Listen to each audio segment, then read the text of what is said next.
Lib Dems, however, claim the hotline is being launched 6 months later than planned because of government infighting.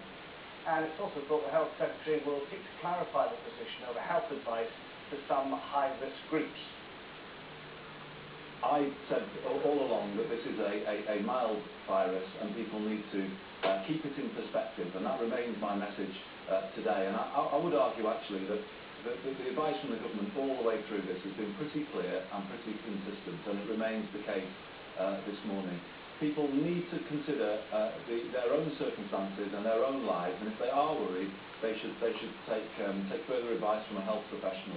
But overall, it's important to keep it in perspective. Our political correspondent Dan O'Grady is in Westminster. Morning, Glenn. Don't panic is basically the government's advice, but people are nervous, aren't they?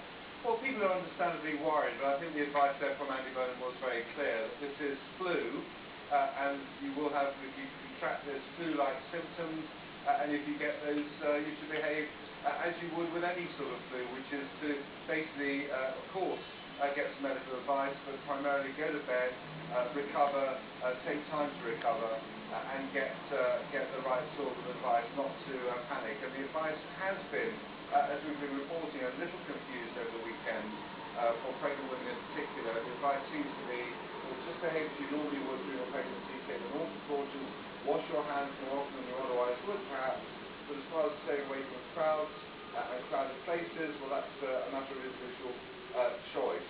Now, there is this new swine flu hotline being set up, which we've been reporting later this week. That will take some of the pressure off NHS Direct, which has frankly been swamped by people concerned about swine flu. NHS Direct is giving us this advice this morning as far as pregnant women and the parents of young children are concerned.